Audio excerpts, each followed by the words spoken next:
my dear viewers? Beginning today is the official Alliteration Gaming Patreon and channel members. Throughout my Patreon, we've got quite a few tiers you can check out in order to gain special perks and even commission videos that you'd like to see me upload onto the channel. Every tier includes a shout out on my supporter card at the beginning of all of my videos, along with the benefits of the tier itself. Following that, you can now also join the Alliteration Nation by becoming a channel member on the YouTube side of things. Pledging your subscription here as a member of the channel is going to grant you the same shout out on my supporter card as all the Patreon tiers do, as well as access to the members only channel on my Discord. You'll gain a member badge that will level up as you stay subscribed and access to my exclusive emotes when I stream on YouTube. If you're interested in checking out the Patreon, I'm going to have the link in the description and in the pinned comment down below, as well as the link to my Discord should you want to join that as well.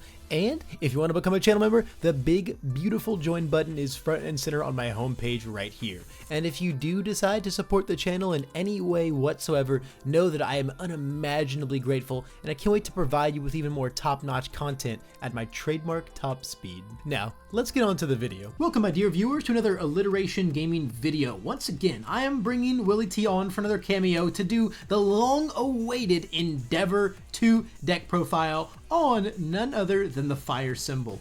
I mean, I gotta bring it back for an encore, don't I? Now that my boy Endeavor finally got some more support, I'm excited to play this. The fire package is so incredibly fun to play. And I am always excited to slam this character on the table. So, hot off the heels of his brand new starter deck, Endeavor 2 is a 6-hand size 31 health character with 3 extremely cool enhances. Being able to constantly trade your massive 31 health pool for either speed or damage pumps on your own moves, or for a very impactful speed or damage penalty on your rival's moves. The character is very, very flexible. He's able to play literally anything he wants in his deck and interact very, very positively with it. 3 very powerful currency exchanges just make him a extremely strong generic character that is going to pump some extremely massive moves against you. So as awesome as the massive amount of stat bonuses you get from Endeavor on your attacks are, we've got to have some really cool attacks to make it worthwhile. So let's jump right into those, Will. Absolutely. Well, let's start off with 4 Ignited Arrow. This card is absolutely fantastic. It basically, for our character, reads pay 1 life, your rival eats 6 or gives you a new attack, and it's absolutely fantastic for that. You don't have to speed pump this, you don't have to do anything to it. It is just threatening enough on its own. Yeah, Ignited Arrow is just a fantastic little 4 difficulty attack. It's so well statted. The 2 speed is irrelevant because they're pretty much never allowed to block it, or things are just going to get even worse for them. And it's got some fantastic keywords, 2 of which are very relevant for our deck. Yep, Fury and Ranged are going to be the 2 major keywords that we need to keep an eye out for in this deck. We've got 4 copies of Twisting Azure Inferno. This card is absolutely nuts in pretty much every deck that can play it, and it is very, very trivial to just get the damage we need in order to turn that top enhance online, and being able to just play everything at +1 to our check, -1 to our rival's check to block. It makes your strings mega threatening. Twisting Azure Inferno is just one of the strongest attacks in the game right now, and any deck that's just really good at effortlessly turning on that super powerful enhance, it's going to be mega value in. And considering it starts at 6 in Endeavor, it's not a bad home for it to be in. Next, we have 3 copies of Freezer Burn.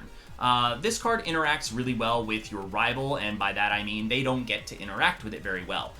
It's very easy for you to turn off very relevant text that they are trying to utilize, and on top of that, it's also very easy to use it to ready up your own stage to continue the onslaught. Yeah, Freezer Burn is basically just a 3 diff move that has flash for your rival but not for you, and that's just so crazy. Not being able to interact with a 4 low for 4 is not the scariest thing in the world, but Endeavor can quickly change those stats into some really horrifying numbers. Next in our ranged package, we have 3 copies of Frigid Heatwave. This card is very fast, it draws cards, it gets even more stats on it as you go. and it's really, really good to get deeper into that deck and be able to just extend those strings and make sure that we are really hitting our rival really hard. It's one of the primary reasons to play the ranged package, and the ranged package has just gotten so much stronger with all of these new Endeavor family cards that Heatwave just finds even more of a staple home in these decks. Next on our list of awesome attacks, we have 3 copies of Giant Ice Wall. This card stuns 2, and then on top of that, you can give your next one stun 2 because almost every opponent is going to be eating an ignited arrow at some point. So this just represents stun 4 throughout your string. Yeah, Icewall is fantastic. This deck is all about setting up really, really big moves to clobber your opponent with and being able to commit their whole board out before you send in. That 10-12 damage move is so good, and off-zone breaker block is just never bad. I've got 4 copies of a really cool card, Flamethrower. This is one that hasn't seen a whole lot of play in the meta, but I think has a whole lot of really cool use in Endeavor. Being able to pump its speed so highly is really, really nice to be able to force that damage through and pop one of your rival's foundations that you find threatening, or it forces a very costly block out of them.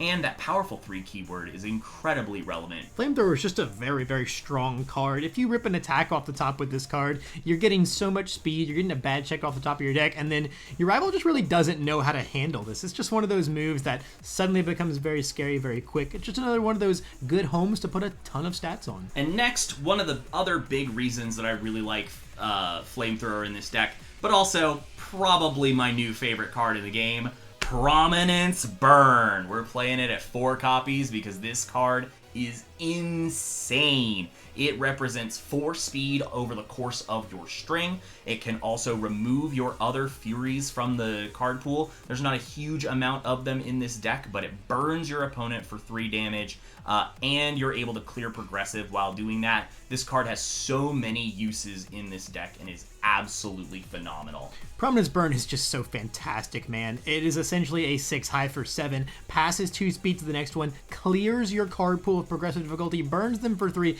This card just does so many things and really earns its place as essentially a 7 difficulty move. Absolutely. And Prominence Burn is going to mark the end of our massive 25 attack pool, a really, really devastating, chunky package of moves in this deck that we interact with extremely positively. Now, let's move on to some of the really cool action cards in our deck, because as the fire symbol, we got a lot of those as well. Yeah, we're going to play another 4 Prominence Burn. No, Will, stop. We're moving on to actions, okay? No, and then another 4 Prominence Where do Burn. you keep getting these? Toto!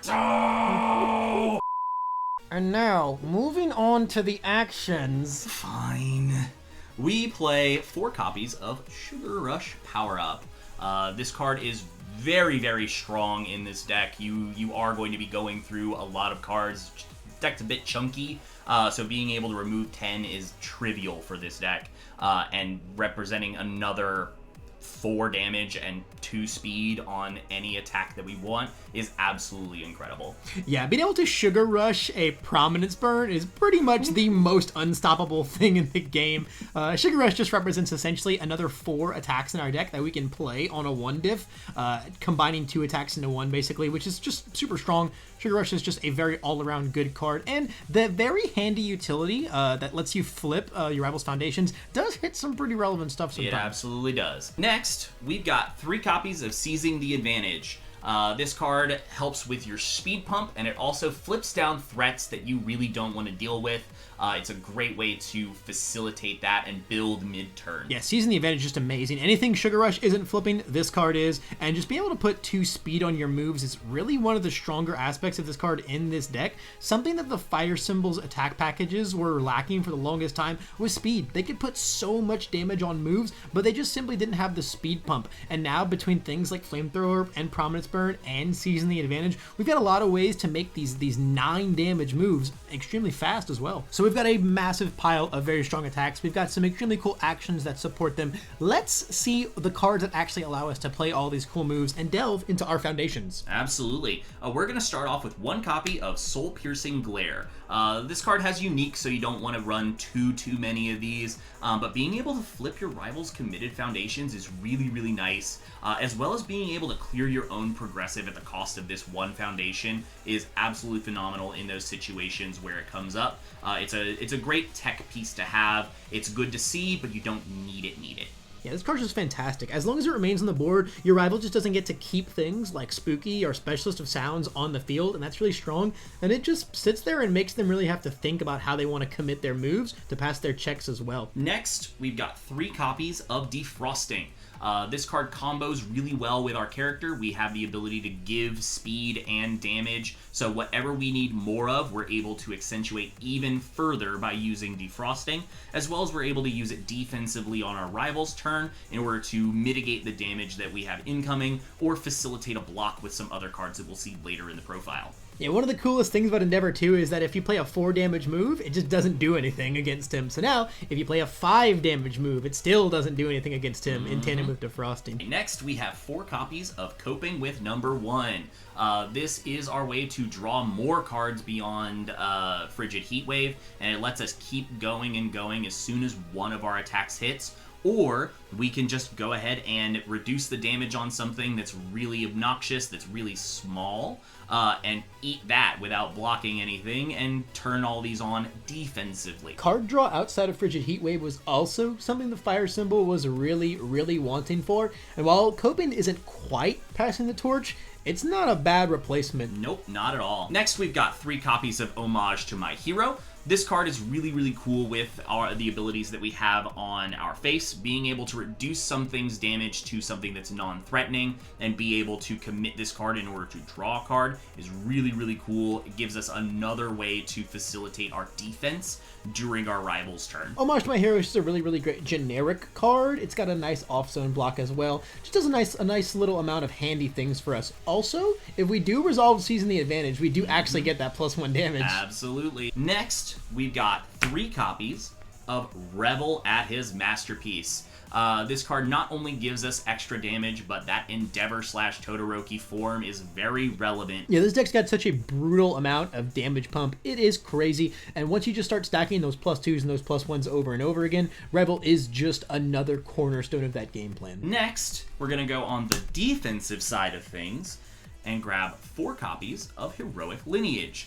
This card combos incredibly well with Defrosting, being able to mill a card, give our rival additional damage and a speed penalty, and then respond with Heroic Lineage for a further 3 speed penalty for a total of -4 speed. It's like having another instance of our face available, and it's really nice to have that to make sure that we are blocking. One of the things that Fire has struggled with in the past was being able to block. So this is something that helps facilitate that and keep us alive. Yeah, the block zones across this deck are not the most fantastic in the world, so having a hefty amount of speed reduction is really nice, and given that Endeavor speed pumps himself, we always have that damage pump online. True. 3 copies of Self-Assured.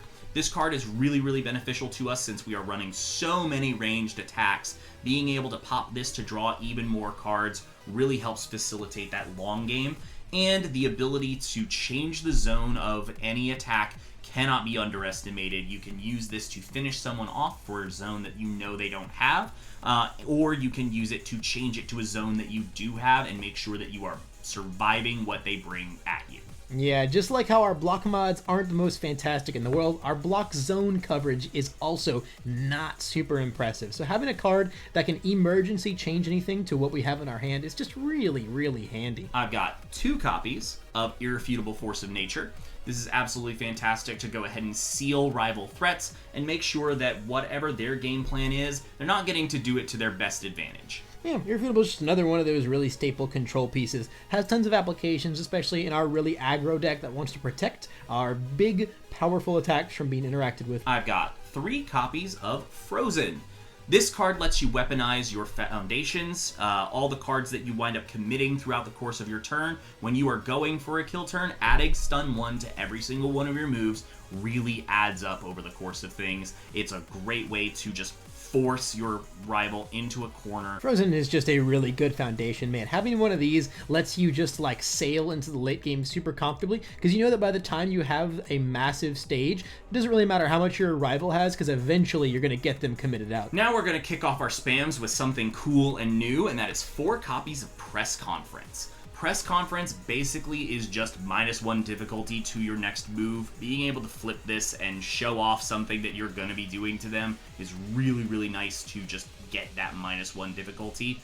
If you have multiples of these, being able to play Prominence Burn as your second card on a 5 or 4 is kind of crazy. Again, something the fire symbol lacked for a really long time was that its aggression was just too honest. It didn't really have ways to cheat progressive difficulty. Between Press Conference and Prominence Burn, you have a lot of ways to move things around in your card pool and just make your big moves a lot easier to play. Jamming like 5 diff after 5 diff usually warrants you spending a long time building a massive stage. Press Conference is just one of those spams that helps mitigate that a lot. We have 4 copies of Ice Gliding. This is one of our speed hate / speed pump foundations that lets us really facilitate our long game as well as our short game. Being able to commit this for extra speed and then blow it up with Frozen in the late game, or just keep it there to be able to block with, is really, really good. Ice Gliding is just some of the best speed reduction in the game, man. Representing +2 speed across 2 moves or -3 speed across 2 moves. Either of those exchange rates is very good, especially on a spam. 3 copies of Forcing Surrender. This card is really good in certain situations where you're going to be kicking cards out of your card pool. If someone's messing with your card pool, this is the way you handle it. And the other thing that it allows you to do is you can use this to kind of kick cards out of your own card pool when you play them to eat up Breaker. Yeah, Forcing Surrender is just a card that has a lot of handy applications and is really good into a lot of the meta as well. Next, we've got 4 copies of Quick to Act. This card is absolutely phenomenal in our character who is constantly sacrificing his own health in order to make sure that we are getting more and more speed on our moves. The more copies of this you build, the further the game goes, the scarier you get. Yeah, again, we talked about speed pump, right? One of the things that a lot of these big ranged fire moves are really, really, really desiring. Quick to Act, just being able to put that out for free as a 0 difficulty is very nice. Last, and unfortunately probably least, 4 copies of Keen Observation. Sometimes you just need a high block. Yeah, this card has pretty minimal application in our deck. I think only Prominence Burn activates it. Yep. It's our only way, but still a 0/5 with a +2 high block is, unfortunately, still for the fire symbol, a pretty nice commodity. And there you have it, guys. That is how to face tank everything and incinerate your rival with massive, massive moves with Endeavor 2 on the fire symbol. This is our whopping 76 card main deck. Not quite as big as our previous Endeavor deck, but not a bad contender. Yeah, it's chunky, but it's not the same brick that it used to be.